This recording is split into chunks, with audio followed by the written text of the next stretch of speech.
the heart of the dragon. They say that long ago, when the stars hung closer to the earth and magic still flowed through the veins of the world, there lived a young maiden named Ilaria. She was a wanderer and a healer, humble yet brave. Her heart was pure as spring water, and her hands could heal not only wounds, but also sorrow. One day, while traveling through forgotten mountain paths, Ilaria heard a deep, wounded roar echoing across the cliffs. It was not the cry of a beast or a man, it was something between pain and rage. Following the sound, she found herself standing before a vast gorge where a dragon lay bound in chains of black iron. His scales were scarred, his wings torn, his golden eyes filled with despair. "Have you come to kill me?" the dragon growled. "Or just to see the monster for yourself?" Ilaria did not flinch. She stepped closer, touched his cold scales, and whispered softly, "I came to help." The dragon gave a bitter laugh, the sound of someone who had long forgotten what kindness felt like. But when she brought him water, cleaned his wounds, and stayed beside him through the night, he slept for the first time in centuries without fear. As days passed, he told her his story. He was not always a dragon. Long ago, he was Karen, a warrior of an ancient kingdom, brave, proud, and loyal. When a false king betrayed his people, Karen defied him. For that defiance, a dark sorcerer cursed him to know the loneliness and terror that dwell within the hearts of men.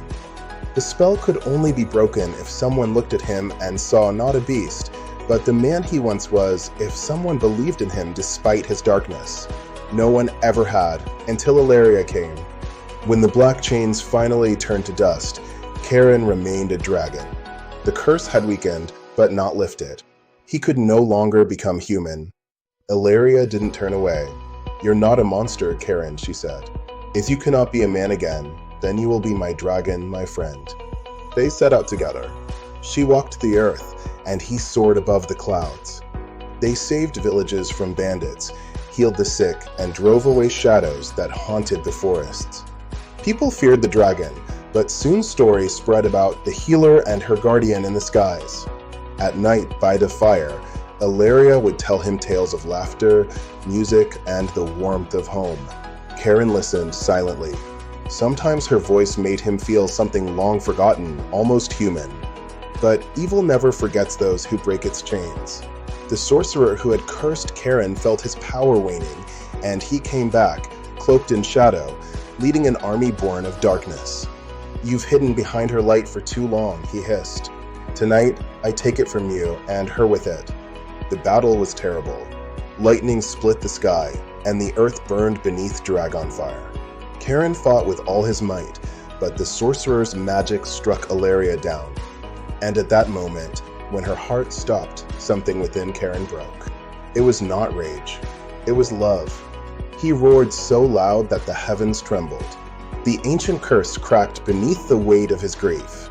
Light burst from within him, pure, golden, blinding. And where the dragon stood, now stood a man tall, scarred, with eyes that still burned with the fire of the beast he once was. He fell to his knees beside Ilaria, gathered her in his arms, and whispered, "Don't leave me. I've only just found you."